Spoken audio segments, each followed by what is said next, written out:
स्वयं का एक गुणनखंड होती है।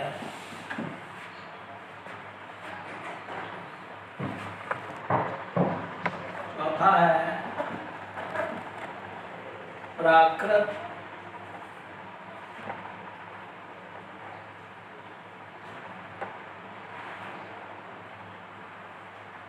बड़ा है छोटा है समतुल्य नहीं होता है, परंतु लेस देन इक्वल टू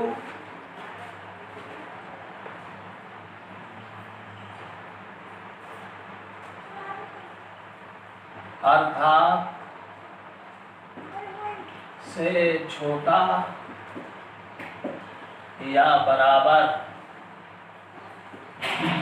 है, स्वतुल्य है, स्वतुल्य संबंध होता है।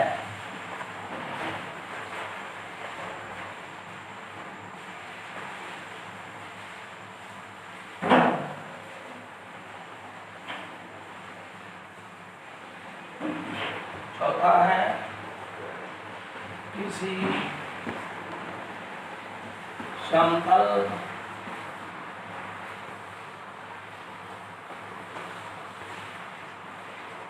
समतल में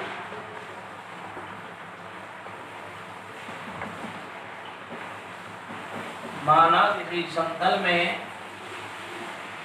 एक सभी त्रिभुजों का समुच्चय है,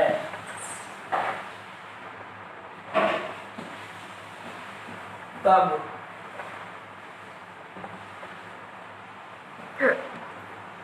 ए में संबंध सर्वांग सम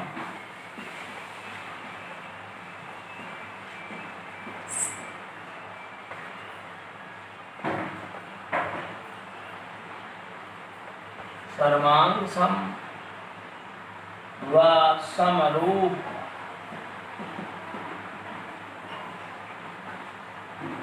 स्वतुल्य होता है, क्योंकि प्रत्येक त्रिभुज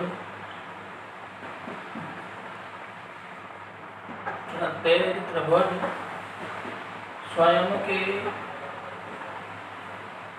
सर्वांग सम व समरूप होता है। अब इसके बाद आएगा सममित संबंध, सिमेट्रिक रिलेशन।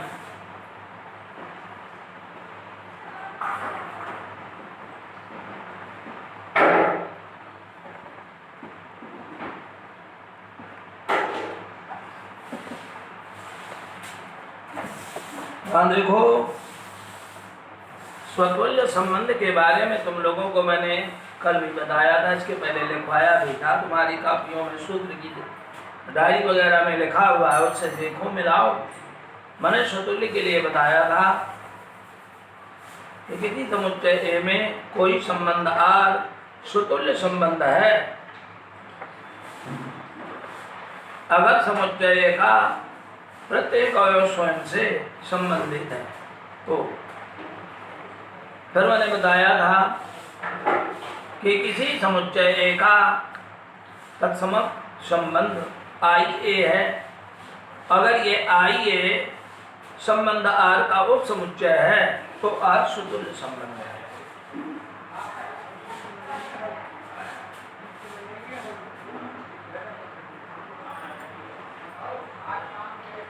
प्रत्येक तत्समक संबंध स्वतुल्य होता है, परंतु प्रत्येक स्वतुल्य संबंध तत्समक भी हो ये आवश्यक नहीं है। ये बातें सब तुम लोग लिखे हो।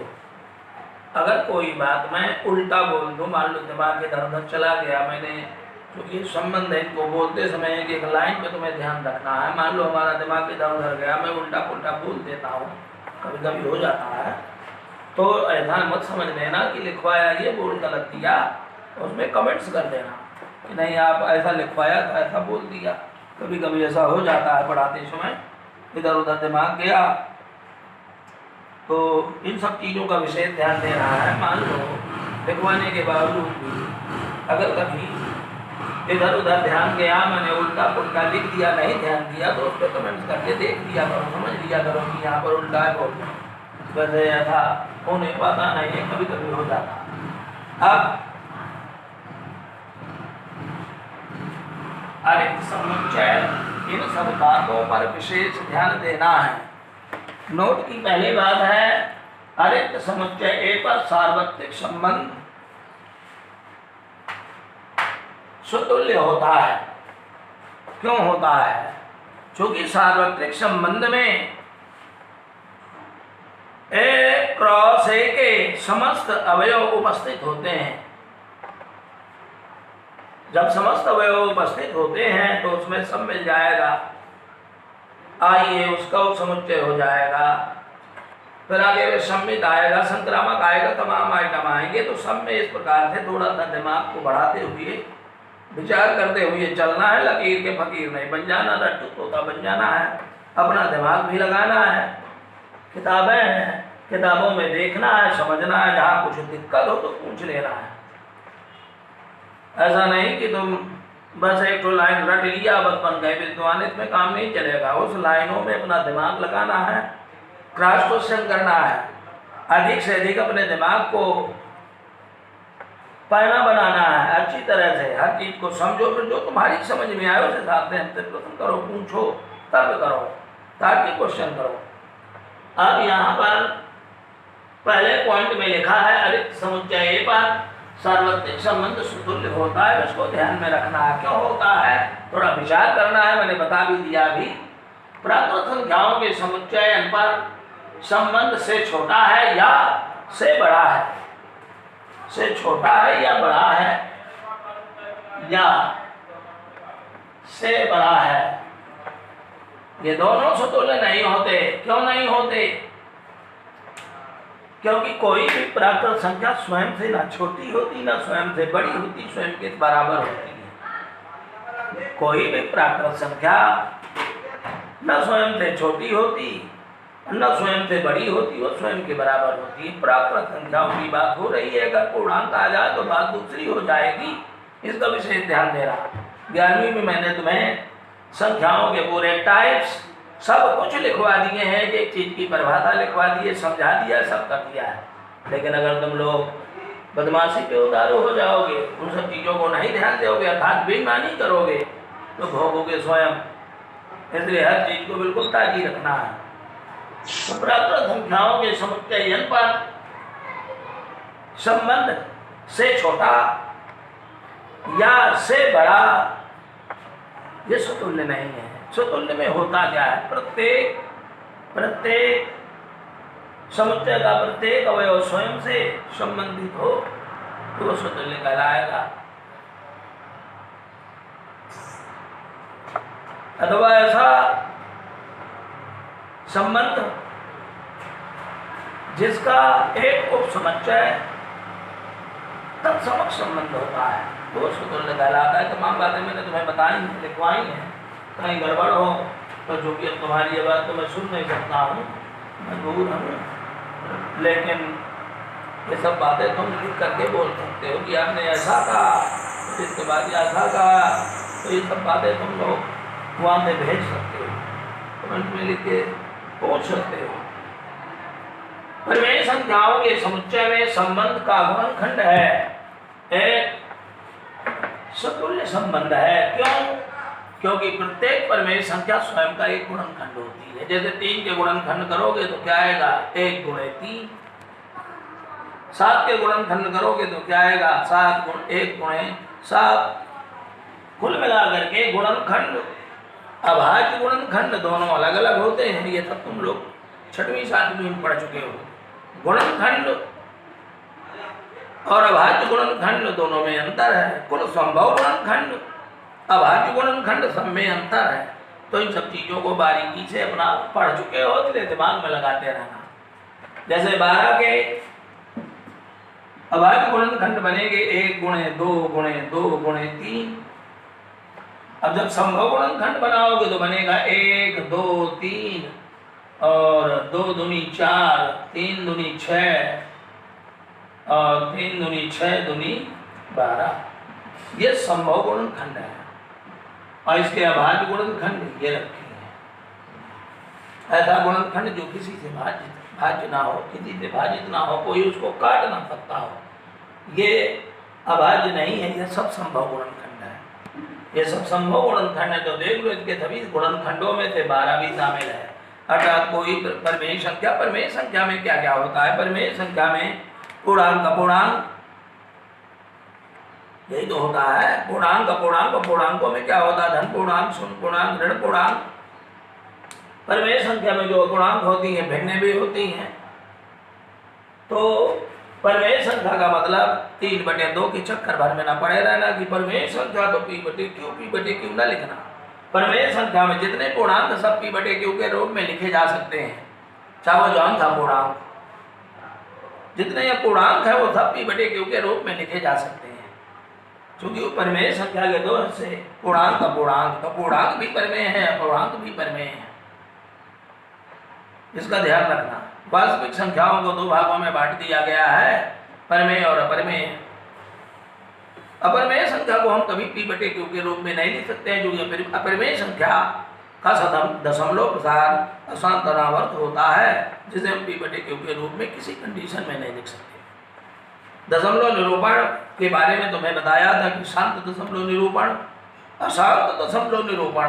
और अशांत दशमलव निरूपण में 2 प्रकार के निरूपण होते हैं, अशांत आवर्त और अशांत अनावर्त।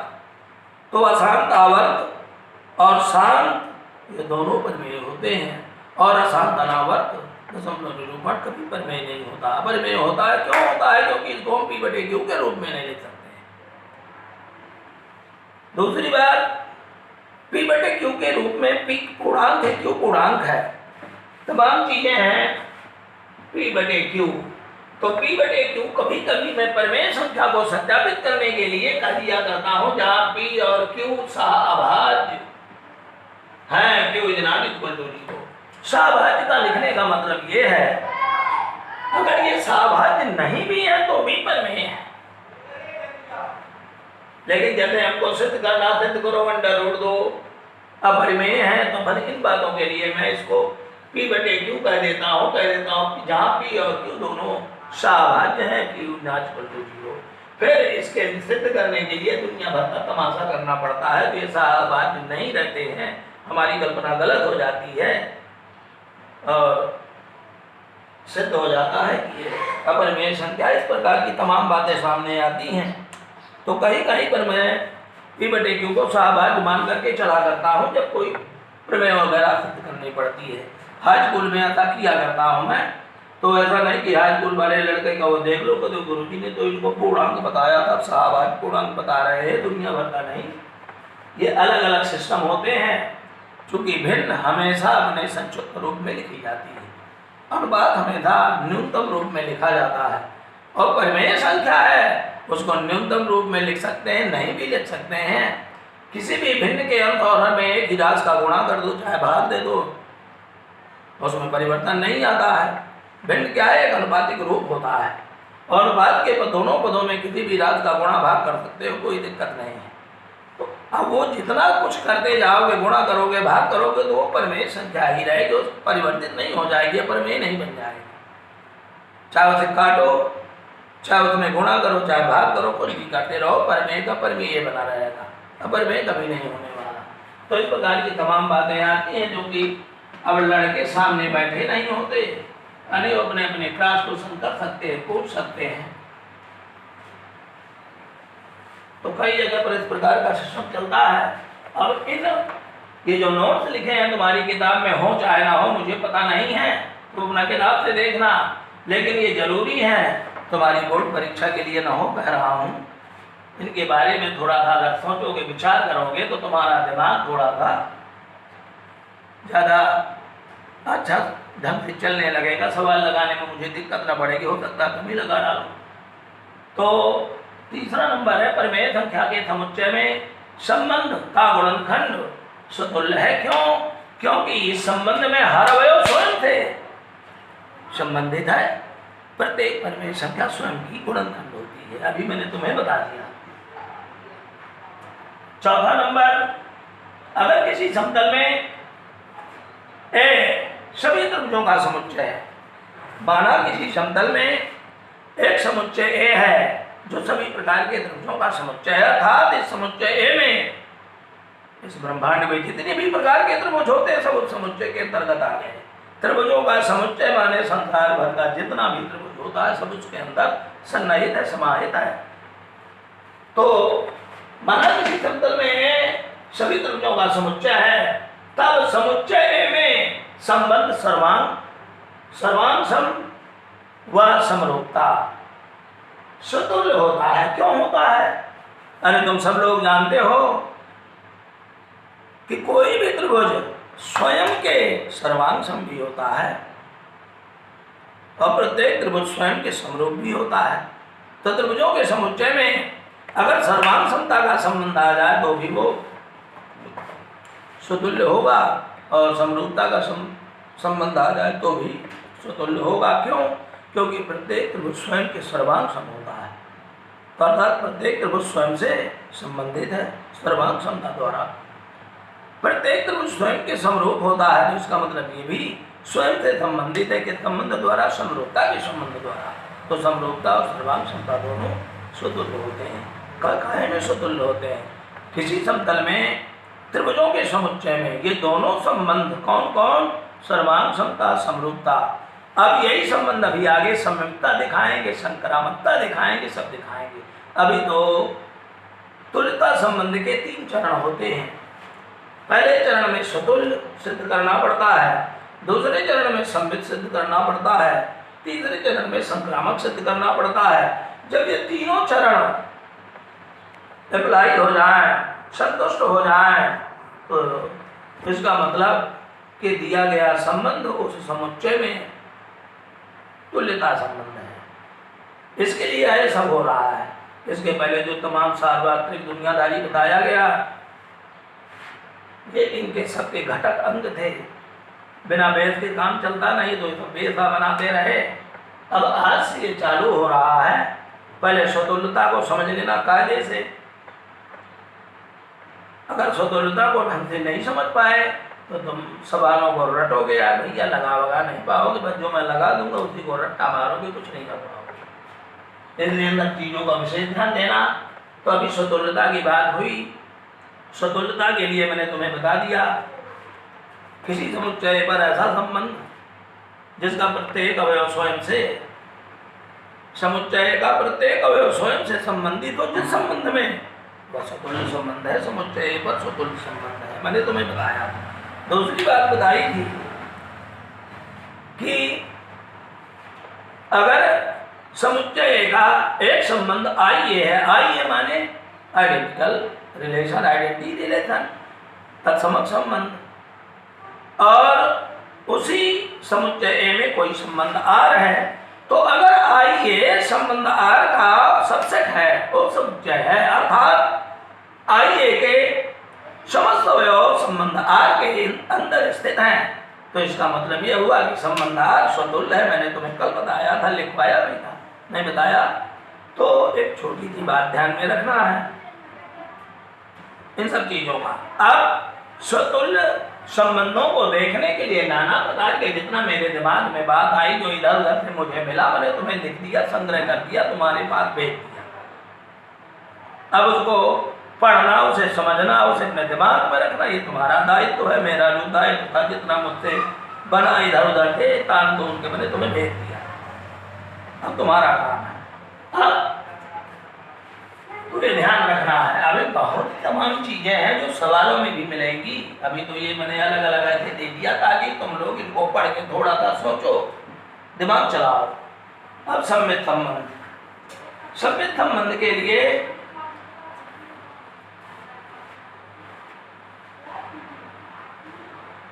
अपनी किताब में भी देखो, किताब में गए को अपनी वो डायरी निकालो, किताब भी बगल घर रख लिया करो। किसी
देखो, सम्मित की पहली परिभाषा मिला भी लिया करो, तुम्हारे उसमें कापियों में सब लिखे होंगे, तो जो थोड़ा ना समझ में आया क्योंकि मेरी राइटिंग भी बहुत खतरनाक बनती है, मैं क्या करूँ उससे अच्छी नहीं बना पाता। सम्मित संबंध में किसी समुच्चय पर संबंधार, किसी समुच्चय पर कोई संबंधार सममित कहलाता है। किसी समुच्चय पर एक संबंधार या कोई संबंधार या संबंध आर सममित कहलाता है। कब? अब उसकी शर्त देखो। सममित कहलाता है यदि जब कभी, हमेशा नहीं आ भैया, जब कभी ए आर बी तो बी आर ए, अर्थात ए बी आर से संबंधित है और बी ए भी आर से संबंधित है। इसका मतलब ये हुआ कि अवयव A B belongs to R और B A belongs to R, मतलब ए बी और बी ए अवयव और उसका प्रतिलोम दोनों उसमें हाजिर हो जाएं तो ये क्या कहलाता है? सम्मित। ए आर बी तो बी आर ए, मतलब ए और बी आर से संबंधित है तो बी और ए भी आर से संबंधित है, मतलब सीधा उल्टा दोनों उसी संबंध आर में उपस्थित है, तो आर सम्मित संबंध कहलाता है। अर्थात ए बी अगर आर में उपस्थित है और बी ए भी आर पे उपस्थित है, मतलब ए बी आर पे उपस्थित है, इससे यह निष्कर्ष निकलता है कि बी ए भी आर पे उपस्थित है, मतलब ए बी और बी ए दोनों आर पर है, अर्थात दो एक एक दो दोनों है, तो ये सम्मित कहलाया। अर्थात अवयव का विलोम भी उसमें मिलना चाहिए। आर के किसी अवयव का विलोम भी प्रतिलोम भी उसी संबंध में अगर हाजिर है उसी समुच्चय में आर के, तो फिर ये सम्मित है। For every A B belongs to A, for every माने समुच्चय ए के प्रत्येक अवयव के लिए, ऐसा नहीं ए बी समुच्चय ए के अवयव हैं, कौन से अवयव हैं ये पता नहीं है। For every A B belongs to A, मतलब समुच्चय ए के प्रत्येक अवयव के लिए ये स्थिति आना चाहिए। तो बस इतना ध्यान रखना, किसी समुच्चय पर संबंधार सम्मित कहलाता है यदि जब कभी ए आर बी तो बी आर ए, अर्थात इसका मतलब ये हुआ कि A B belongs to R implies B A belongs to R for every A B belongs to A, मतलब समुच्चय के समस्त अवयवों के लिए यह बात मान्य होनी चाहिए। ऐसा नहीं कि एक में मिल जाए और बाकी ऐसे पड़े रहे तो कुछ होने वाला नहीं है, समस्त अवयवों के लिए काम करना है। अथवा दूसरी तरह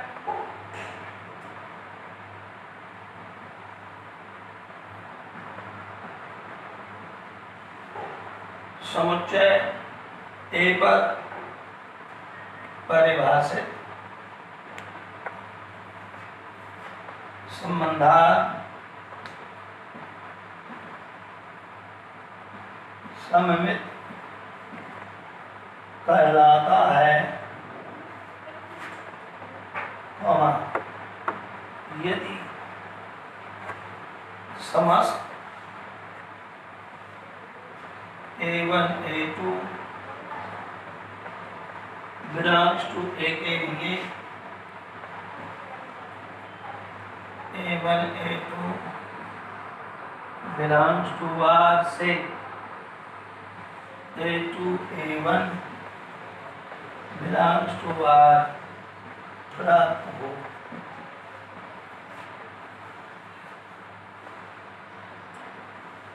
या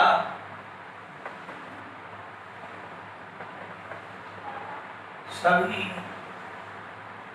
ए बी बिलोंग्स टू ए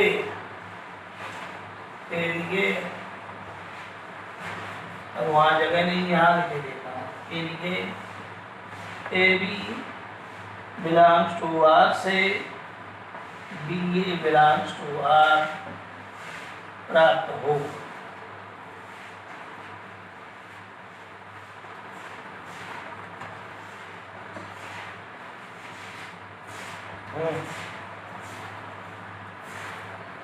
अब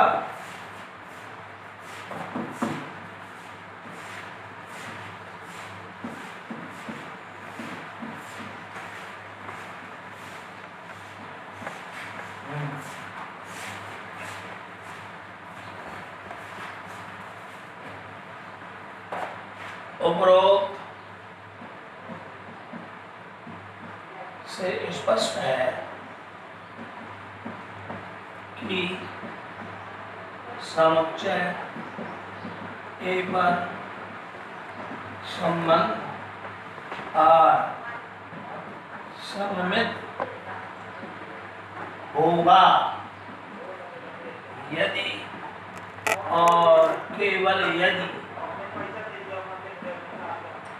R equal to R inverse. देखो अब स्वतुल्य को दिमाग में रखते हुए स्वतुल्य तत्समक दिमाग में बना रहे, प्रतिलोम संबंध भी दिमाग में बना रहे, सार्वत्रिक संबंध भी दिमाग में बना रहे, रिक्त संबंध भी दिमाग में बना रहे, असुतुल्य संबंध भी। ध्यान रखना, रिक्त संबंध, सार्वत्रिक संबंध, प्रतिलोम संबंध और तत्समक संबंध, ये चार संबंध दिमाग में हमेशा बने रहे कि ये क्या होते हैं। और स्वतुल्य संबंध भी हो गया तो स्वतुल्य संबंध, स्वतुल्य सममित संक्रामक, ये तीन की तुम्हें बार बार आवश्यकता पड़ना है पूरी प्रश्नावली में, पूरे उदाहरणों में सब में ये तीनों। वो कहेगा सिद्ध करो समुच्चय पे तुल्यता संबंध है, तो तीनों शर्तें तुम्हें संतुष्ट करानी पड़ेगी। और इनके विषय में मैंने काफी कुछ तुम्हें लिख करके दिया है। अगर वो सब बातें दिमाग में रहेंगी, याद रखोगे, तो तुम्हें बड़ा आनंद आएगा सवाल लगाने में। नहीं तो रट्टा मारते रहना, मैं लगाता रहूंगा तुम रटते रहना। सम्मित संबंध के बारे में देखो, इसको कई प्रकार से तुम्हें लिख के दिया गया। किसी समुच्चय पर संबंधार सम्मित कहलाता है। यानी जब कभी ए आर बी तो बी आर है, अर्थात इसका मतलब ये हुआ कि A B belongs to R implied B A belongs to R for every A B belongs to A. अर्थात इसका मतलब ये हुआ कि समुच्चय ए पर परिभाषित संबंधार सम्मित कहलाता है यदि समुच्चय ए के समस्त अवयवों के लिए, समस्त अवयवों में हमने क्या मान लिया, ए और बी मान लिया, माना कि ए बी के समस्त अवयव निरूपित है। चूंकि ये दोनों अज्ञात राशियां हैं, बराबर क्या क्या आएगा कहीं जानते हो क्या? ये अज्ञात राशियां को भी के मान आ सकते हैं।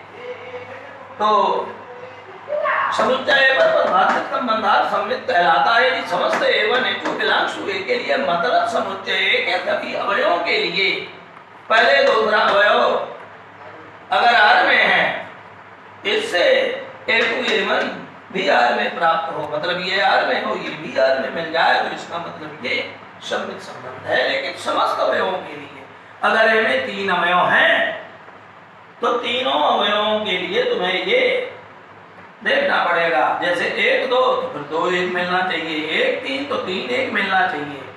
तो अगर कोई नहीं मिलता है, समुच्चय का कोई भी अवयव जिसको कनेक्ट हुआ जा रहा है, तो इसका मतलब वो सम्मित नहीं है। तुरंत उसके बारे में बात करेंगे, तमाम उदाहरण दिए उनमें भी देख लेना है। तो ये बात हुई। और उपरोक्त से स्पष्ट है, मतलब इनसे यह पता लग गया कि समुच्चय पर संबंधार सम्मित होगा कब? अगर R और R इनवर्स दोनों बराबर हो जाए, समुच्चय का कोई संबंध और उसका प्रतिलोम संबंध दोनों अगर आपस में बराबर हैं, मतलब R ही R इनवर्स है। समुच्चय का संबंधार अपने इनवर्स के बराबर है, तो तुरंत चिल्ला के बोल देना कि संबंधार समुच्चय पर सम्मित संबंध है। अब इसके दो एक उदाहरण। सम्मित संबंध में सम्मित भी होता है और एक प्रतिसममित होता है। जैसे लॉग एंटी लॉग होता है, डेरिवेटिव एंटी डेरिवेटिव होता है। इसी तरह सम्मित और प्रतिसममित भी होता है। प्रतिसममित तुमको संभवतः तुम्हारी प्रश्नावली में कहीं नहीं मिलने वाला है, मैंने लिख जरूर दिया था उसको, किताब में देखा। तो ये 3 मेन चीजें हैं। स्वतुल्य, अब जो जितना मेहनत करेगा उतना आगे बढ़ेगा। सममित, संक्रामक, तुम देख रहे हो कि पूरे विश्व में एक संक्रामक एलिमेंट चल रहा है जिसका नाम है कोरोना। कोरोना की जैसी कंडीशन चलती है वैसे ही संक्रामक की भी कंडीशन चलती है। संक्रमण है, संक्रमण फैलाने वाला तो संक्रामक होता। तो खैर ये तो छोड़ो, ये सब तुम्हारे दैनिक जीवन में या सभी संबंध दैनिक जीवन में हर जगह उपलब्ध है। बताते तो अपने दिमाग से कुछ सोचने पर लगो तो सब कुछ हर जगह मिल जाएगा। तो हमें तीन संबंधों को बड़ी बात से समझना है, इनमें काफी खेल कूद करते रहना, दिमाग से चलाना है। क्योंकि जिस संबंध में, जिस समुच्चय में ये तीनों वेरीफाइड होंगे,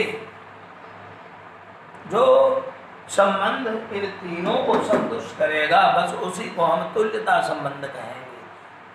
तो इसलिए स्वतुल्य बता दिया, संवित बता दिया। संवित के बारे में हो गया, एक दो उदाहरण देख लो। जैसे नंबर 1 नोट, शायद नोट लिखा होगा तुम्हारी उसमें, रेखाओं के समुच्चय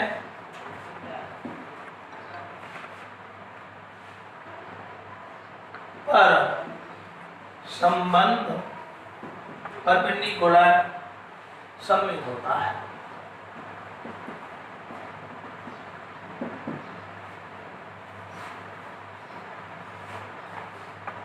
क्यों सम्मित होता है भैया? जैसे रेखाओं का कोई समुच्चय, उसकी रेखाएं L1 L2 हैं और ये इनके बीच में संबंध है। अगर L1 परपेंडिकुलर L2 तो 100% L2 परपेंडिकुलर L1। अगर L1 L2 पर लंब है तो इनको परस्पर परपेंडिकुलर कहा जाता है। परपेंडिकुलर माने एक दूसरे पर लंब, तो L1 L2 पर लंब है तो L2 L1 पर लंब है। अर्थात AB R में है तो B भी R में है। L1 L2 पर लंब है तो उसी में L2 L1 पर लंब है। तो ये सम्मित होता है इसमें दोनों। दूसरा है एक अरिक्त विधेयवाद, अरिक्त समुच्चय एक बार तब सम और सार्वत्रिक संबंध सममित होता है। विशेष ध्यान देना इस बात का। एक अरिक्त समुच्चय पर तत्समुख संबंध और सार्वत्रिक संबंध, ये दोनों सम्मित संबंध होते हैं, विशेष ध्यान देना। अब इसके पहले शतुल्य में मैंने लिखवाया था किसी अरिक्त समुच्चय ए पर सार्वत्रिक संबंध स्वतुल्य संबंध होता है। अभी अभी इसके पहले मैंने एक नोट में लिखवाया था, जरा थोड़ा सा नोट बदल गया, देख लो, ध्यान दो। एक अरिक्त समुच्चय ए पर तत्समक और सार्वत्रिक संबंध सममित होता है। ये ध्यान रखना है, थोड़ा सा अपने दिमाग में। उदाहरण मैं दूंगा ही, लेकिन तुम भी अपने तमाम प्रकार के उदाहरणों को देखना। दूसरी बात, तीसरी बात, प्राकृत संख्याओं के समुच्चय n पर संबंध से छोटा है, सम्मित नहीं होता है। सोचो क्यों? क्योंकि यदि 2 लेस देन 3 तो 3 इज नॉट लेस देन 2। प्राकृत संख्याओं के कोई दो ले लिए, 2 और 3, तो 2 भैया 3 से छोटा है, तो इसका जो अगर सम्मित है तो 3 2 से छोटा हो, तो लेस देन ये सम्मित नहीं है, ग्रेटर देन वो भी सम्मित नहीं है। अरे 4 3 से बड़ा है तो क्या 3 4 से बड़ा है? नहीं बड़ा है। अर्थात किसी संबंध, किसी अवयव का विलोप उसी में मिले तब तो वो सम्मित बन जाएगा, अन्यथा नहीं बनेगा। और तमाम ये बातें हैं तो धीरे धीरे दबाएंगी। ये ध्यान रखना, प्राकृत संख्याओं के समुच्चय इन पर संबंध से छोटा है, चाहे फिर बड़ा है कहा जाए, सममित नहीं होता और स्वतुल्य भी नहीं होता। अभी दोनों बातें उधर आ गई थी। सम्मित भी नहीं होता, स्वतुल्य भी नहीं होता। अब चौथी बात है, किसी समुच्चय पर स्वतुल्य संबंध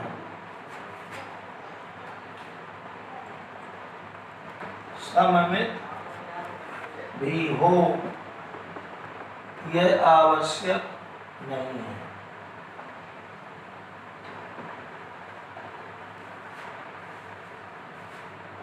जैसे